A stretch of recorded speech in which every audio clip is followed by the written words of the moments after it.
Makeup করো।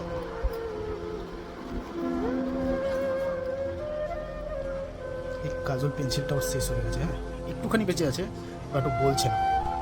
কিন্তু আমাদের একটু একটু ক্রাইসিস চলছে, মানে ফুলটার খারাপ, ডাক্তারকে দেখাতে হচ্ছে। তোমাদের খুলে দেখাচ্ছি আমি, দেখো নেই বলতেই একদম একদম নেই, মানে কোনোরকমভাবে চালাচ্ছে এটা। তোর জন্য কালকে আমি একটা কাজল পেন্সিল কিনে নিয়েছি, ওকে সারপ্রাইজ করবো। তোমার ধরো একটু, হ্যাঁ ধরো একটু।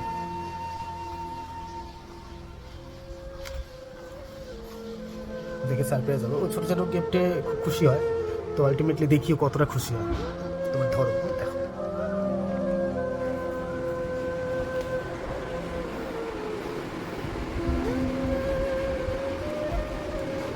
কাজল লাগাও না এখনো, কেন লাগাও?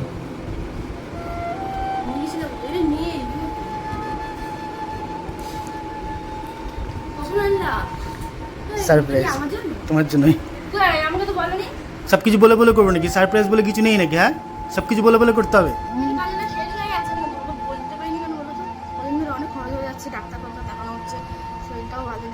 দেখো আমি কাজল পরতেও পারিনি, এটা না তুমি খুব সংসারী জানো। Thank you. দেখো এটা না কাজলই নেই, এবারে এনে করে অল্প লাগাতে কি করে আমি দেখতাম সেদিনকে তুমি কি করে লাগাচ্ছিলে।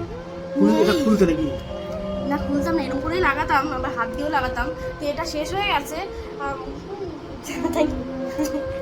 চলো তাড়াতাড়ি রেডি হয়ে নাও। থ্যাংক ইউ, সুন্দর হয়েছে। এই তুমি কি করে জানালে এরকম টাইপের কাজগুলো ভালো হয়? হ্যাঁ আমি দোকানে গিয়ে বলেছি আমার না এই না, আমি দোকানে গিয়ে বলেছি আমার একটা সুন্দর বউ আছে, সবচেয়ে একটা সুন্দর একটা কাজল দাও যেটা বউকে বললে ভালো লাগে। বলছে ঠিক আছে, আমাকে বলছে ঠিক আছে ভাই তুমি টেনশন করো না, একটা মেয়েই ছিল বিবাহিত, টেনশন করো না। আমি কি জিজ্ঞাসা করেছি বিবাহিত না অবিবাহিত? নট ঠিক আছে তাড়াতাড়ি রেডি হয়ে নাও।